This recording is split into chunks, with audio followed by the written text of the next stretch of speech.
मणी या मालिकेच्या आजच्या भागामध्ये आपण पाहत आहोत की कमळी आणि त्याचसोबत ऋषी हे दोघेही जण तिथे जाऊन पोहोचलेले असतात.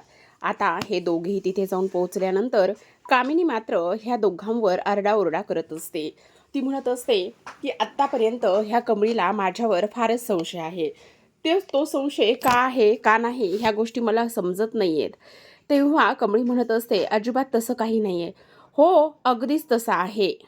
कारण इथे मी आलेली आहे, तर तुला माझ्या पाठीमागे का आणि कशासाठी यायचं होतं, ही गोष्ट तुला इथे समजत नाही का?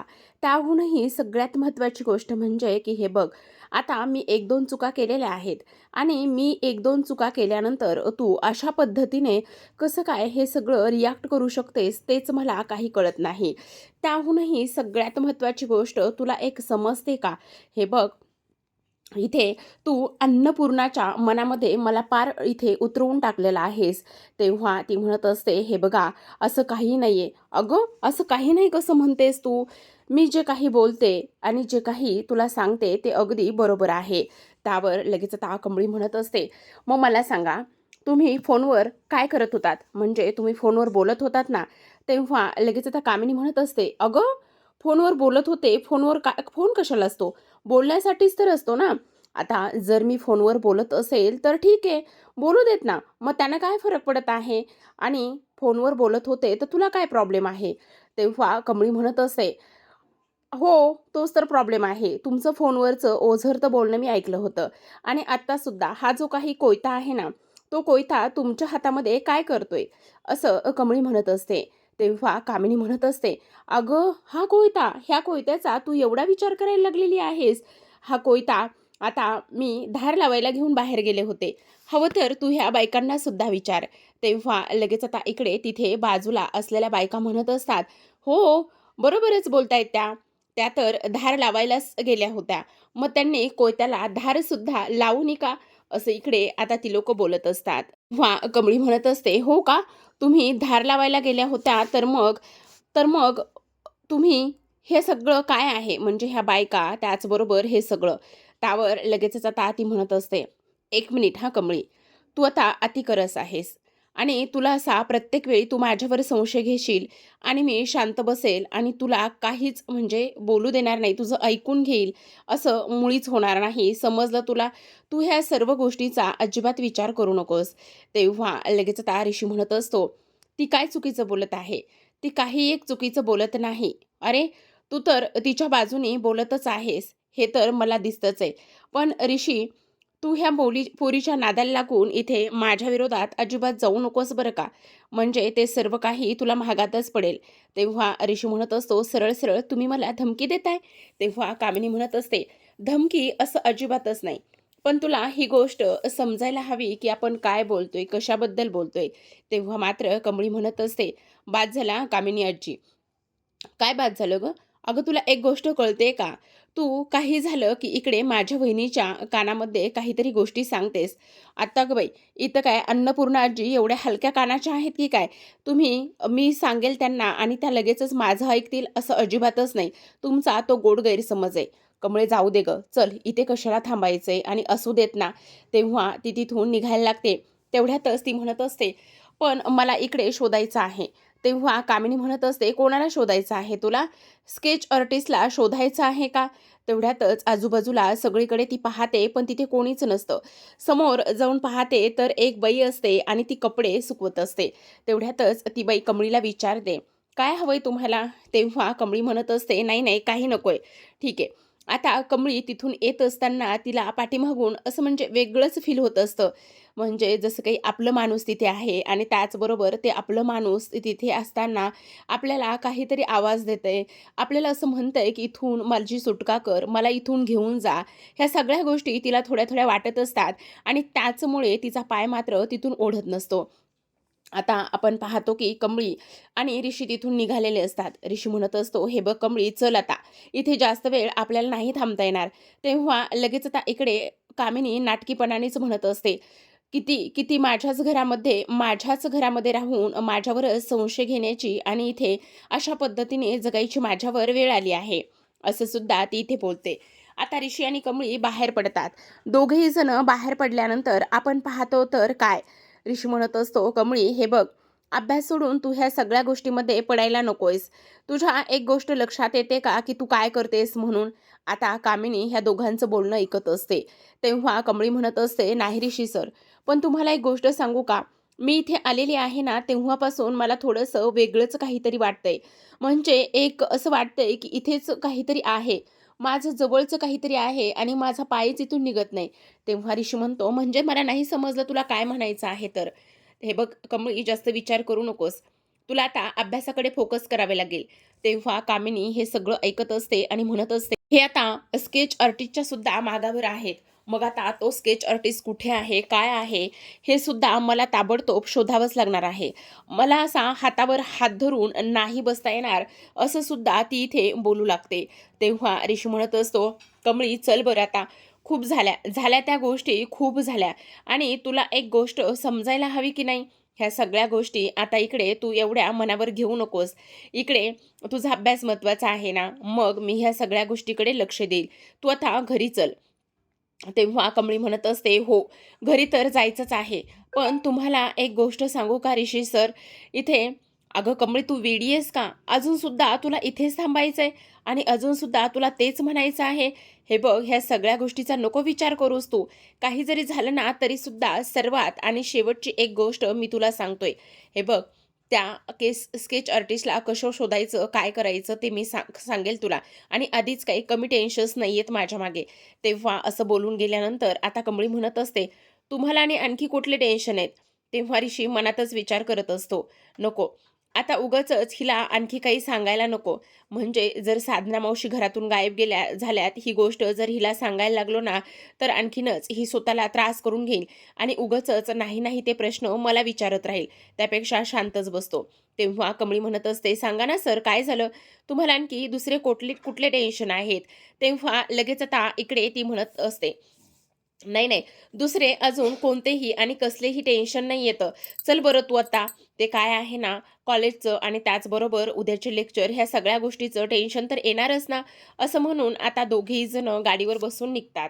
आता दुसऱ्या बाजूला आपण पाहूया की इकडे आता कामिनी गौरीकडे गेलेली असते. कामिनी गौरीकडे गेल्यानंतर गेल्याबरोबर तिच्या तोंडाचं जे काही तिने रुमाल तोंडाला लावलेला असतो, कोंबलेला असतो, ते ती बाजूला काढते. तो रुमाल बाजूला काढल्यानंतर तिच्यावर आरडाओरडा करत असते आणि म्हणत असते, काय गे, खूपच माज आलाय का तुला? तुला मी गप आणि गोडीनं विचारते, तुझी पोरगी कुठे आहे ते तू गपचीप सांग. आणि जर नाही सांगितलंस तर काय होईल ह्या गोष्टी तुला इथे समजणार सुद्धा नाहीत. आता कमळी आणि निंगी खोलीमध्ये असतात. निंगी तिचा तिचा अभ्यास करत असते. आता निंगी अभ्यास करत असताना मात्र कमळीचं लक्ष नाही ही गोष्ट तिच्या लक्षात येते आणि ती तिला विचारत असते, अगं कमळे, काय झालंय? कसल्या आणि कोणत्या गोष्टीचा एवढा तू विचार करत आहेस? तेव्हाच कमळी म्हणत असते, खरं सांगू का तुला? हे बघ ना, मी त्या कामिनी आंटीचा म्हणजे त्या कडू आजीचा इथे पाठलाग करत गेले होते बघ. आणि मी तिथे पाठलाग करत गेल्यानंतर ना मला जरा थोडंसं वेगळंच वाटलं. म्हणजे तुला एक गोष्ट सांगू का? हां, सांग ना, काय? अगं मी जेव्हा पाठलाग करत गेले होते ना, तेव्हा तिथून येताना माझा पाय ओढतच नव्हता गं. आणि मला असं काहीतरी वेगळंच वाटत होतं. तेव्हा निंगी म्हणत असते, तुला एक गोष्ट सांगू का? ती जी काही कामिनी आंटी आहे ना किंवा कडू आजी आहे ना, ती खूपच आतल्या गाठीची आहे बघ. म्हणजे तुला एक गोष्ट सांगू का? असं वाटतंय की त्या स्केच आर्टिस्टला ना तिनंच गायब केलेलं असेल. तेव्हा ती म्हणत असते, हो, तू जे काही बोलतेस ना ते अगदी बरोबर बोलतेस बघ. आता कामिनी गौरीला म्हणत असते, मला एक गोष्ट कळत नाही, ती कमळी ना इथे का आणि कशासाठी येते तेच काही कळत नाही. त्यावर लगेचच आता कामिनी म्हणत असते, मी काय म्हणते, गौरी, तुला जर इथून सुखरूप सुटायचं असेल ना, तर दे ना, तुझ्या त्या पोरीचा ॲड्रेस दे. आणि तेव्हा कामिनी मनातच म्हणत असते, पण ह्या गौरीला कुठे माहिती की त्या अन्नपूर्णाच्या प्रॉपर्टीची पूर्ण मालकीण कोण आहे? तर हिचीच पोरगी आहे. ही गोष्ट हिला कुठे माहिती? असं सुद्धा ती आता इथे बोलू लागते. त्याच सोबतीला आपण इकडे पाहतो की दुसरी मावशी म्हणत असते, काय चाललेलं आहे? मला एक गोष्ट सांगा कामिनी मॅडम, ती कमळी इथपर्यंत कशी काय आली? म्हणजे तिचं इथे येणं म्हणजे हे सगळं? त्यावर लगेच आता कामिनी म्हणत असते, तेच तर समजत नाहीये ना. ती पोरगी एक नंबरची आगाऊ आहे. माझा पाठलाग करत करत इथपर्यंत ती येऊन पोहोचली. ह्याच तर गोष्टी मला समजत नाहीयेत. पण खरं सांगू का, तुम्ही त्या बायकांना इथे आयत्या वेळी बोलवून ठेवलं आणि सगळं काही वेळीच हँडल केलं ना, ते मात्र फार बरं झालं बरं का. त्यावर कामिनी म्हणत असते, "हो, मग काय करणार? हे तर हुशारी चातुर्य दाखवायलाच पाहिजे आणि ही जर हुशारी नाही दाखवली, ह्या सगळ्या गोष्टी अशा पद्धतीने केल्या, तर मग काय होणार आहे?" त्यावर लगेच आता कामिनी म्हणत असते, पण आता हिनं जर नाही ऐकलं ना, तर हिचा मात्र काहीतरी दी एंड करावाच लागेल. हिला काही करून ऐकावंच लागणार आहे आपलं, असं सुद्धा ती आता इथे बोलू लागत असते. तेव्हा इकडे गौरी मनातच म्हणत असते, "अगं कामिनी, तू काहीही कर, कितीही प्रयत्न कर, पण काही जरी झालं ना, तरी सुद्धा इथे एक गोष्ट मात्र नक्की होणार आहे आणि ती म्हणजे की मी माझ्या कमळीच कमळीच माझी मुलगी आहे. ती कुठे राहते, काय करते, ह्या कोणत्याच गोष्टीचा तुला पत्ता आणि ॲड्रेस सांगणार नाही. अगं, तुला जर एकदा का त्या सगळ्या गोष्टी कळाल्या ना, तर तू माझ्या पोरीचा जीवसुद्धा घ्यायला मागे-पुढे पाहणार नाहीस आणि त्याचमुळे मी माझ्या कमळीचा ॲड्रेस आणि ते सगळं तुला सांगणार नाही."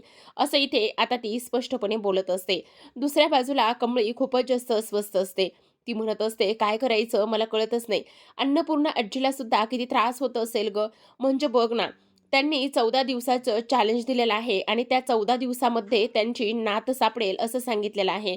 पण खरंच त्यांची नात सापडेल का गं? आणि जर नाही नात सापडली तर त्या कामिनी आजीचा, त्याचबरोबर अनिकाचा आणि त्या रागिनी मॅडमचा जो काही प्लॅन आहे, तो सुद्धा इथे यशस्वी होईल. बघ ना गं, कसं आहे हे सगळं काही आणि कशा पद्धतीने इकडे आता त्या हे सगळं काही मॅनेज करतील तेच मला समजत नाही."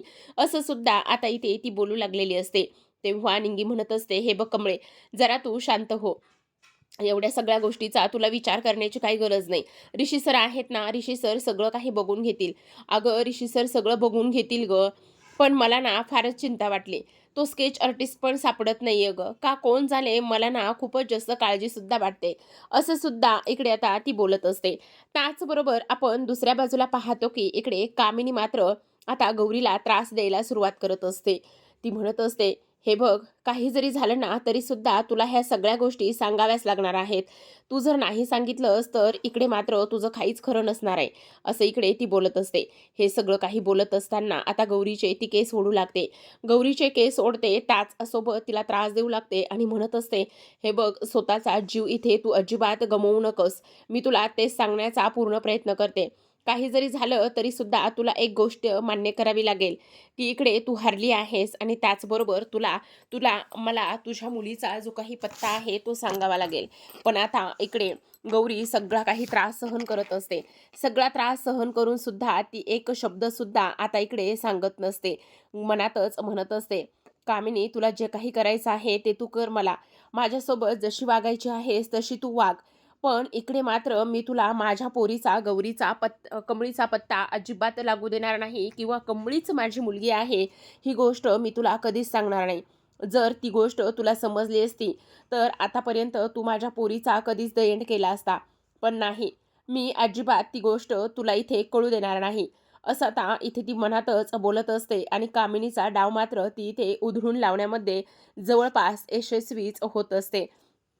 त्याचसोबत आपण पाहतो प्रेक्षकांनो, की आता इकडे कामिनीच्या हातामध्ये खूपच मोठा रॉड असतो आणि ती गौरीला म्हणत असते, "हे बघ, सांग, सांग म्हणते, नाहीतर तुझं काही खरं नाहीये बघ. तुझं काय होईल आणि काय नाही ह्या गोष्टी तुला सुद्धा समजणार नाहीयेत. सांगतेस की नाही?" असं सुद्धा ती इथे बोलते आणि ह्या सगळ्या काही गोष्टी बोलल्यानंतर आता गौरी मात्र सांगत नसते आणि गौरी न सांगितल्यामुळे आता जी काही कामिनी आहे, ती कामिनी मात्र गौरीच्या डोक्यामध्येच तो रॉड टाकते. आता गौरीच्या डोक्यामध्ये तो रॉड टाकल्यानंतर इथे मात्र गौरी खूपच जास्त रडायला लागलेली असते, काकुळतीला आलेली असते. त्याहूनही सगळ्यात महत्त्वाचं आता इकडे कामिनी घरी जाते. कामिनी घरी गेल्यानंतर आपण पाहतो की ती रागिणीशी बोलत असते आणि बाजूलाच अनिका जी आहे ती फोनवरती काहीतरी करत असते. तेव्हा कामिनी रागिणीला म्हणत असते, "हे बघ, ह्या पोरीला काय सगळंच आयतं मिळणार नाही. हिला सुद्धा थोडेफार प्रयत्न वगैरे ह्या सगळ्या गोष्टी कराव्याच लागणार आहेत की नाही?" तेव्हा लगेच आता रागिनी म्हणत असते, "अगं आई, तू ह्या पोरीवरती विश्वास ठेवतेस? ह्या पोरीवरती? अगं, ह्या पोरीवरती अजिबात विश्वास ठेवू नकोस. तुला असं वाटतंय का, की ही पोरगी तू म्हणतेस तो प्लॅन इथे यशस्वी होऊ देईल म्हणून?" तेवढ्यातच अनिका तिथे येते आणि म्हणत असते, "काय चाललंय तुम्हा दोघींचं? तुम्ही मला मला डिमोटिवेट करताय, माझी खेचताय आणि तुम्हाला असं वाटतं का, की मी काहीच करू शकत नाही, असं वाटतंय का तुम्हाला? तर तुमचा ना हा गोड गैरसमज आहे. तुम्ही असं अजिबात समजू नका. सांगा, मला सांगा तुमचं काय काम करायचं आहे? तेवढ्यातच कामिनी म्हणत असते, "अगं, अगं बेटा, अनु बेटा, माझा तुझ्यावर पूर्ण विश्वास आहे. मला माहिती तू करू शकतेस. ही तुझी आईच गं. ह्या आईलाच तुझ्यावर विश्वास नाहीये." तेवढ्यातच आता इकडे रागिणी म्हणत असते, "अगं आई, तू काय गं इथे रंग बदलू गिरगीट आहे, सरड्यासारखेच रंग बदलतेस. आत्ता तर तू म्हणत होतीस आणि आत्ता लगेचच मला तिच्या समोर उभी करतेस." तेव्हा कामिनी म्हणत असते, "असू दे गं रागिनी, जरा शांत बस." तेव्हा आता लगेच अनिका म्हणत असते, "मला सांगणार आहात का काय काम करायचं आहे तर?" तेव्हा लगेच आता ती म्हणत असते, "हो, सांगणार तर आहे ना. तुला काय काम करायचं आहे माहिती का? इथे त्या गौरीची मुलगी बनून तुला यायचं आहे. म्हणजे मुलगी कोणती? तर इकडे अन्नपूर्णाची मोठी नात बनून यायचं आहे." तेवढ्यातच आता अनिका म्हणत असते, "बस एवढंच? हा तर माझ्या डाव्या हाताचा खेळ आहे. तुम्ही मला सांगूनच बघा काय करायचं तर." तेव्हा लगेच आता कामिनी म्हणत असते, "झालं तर मग आपण जो काही प्लॅन केला आहे, तो आता यशस्वीरित्या इथे पार पाडूयात आणि काही जरी झालं तरी सुद्धा इथे आता ह्या सगळ्या ज्या गोष्टी आहेत ना, त्या माझी अनिका व्यवस्थित करेल." तेव्हा लगेच अनिका म्हणत असते, "तुम्ही मला सांगा कसं करायचं, काय करायचं ते मी व्यवस्थित करेल." असं म्हणूनच ती तिथून निघून जाते. त्याचसोबत आपण पाहतो की इकडे आता कामिनी म्हणत असते, "आता मी ठरवेल तीच इथे वहिनीची नात येणार आहे." आणि तेव्हा मी सुद्धा बघते, की आता कमळी माझा कसा आणि कशा पद्धतीने पाठलाग करते. तर प्रेक्षकांनो पाहत रहा कमळी. भेटूयात उद्याच्या भागामध्ये. तोपर्यंत धन्यवाद.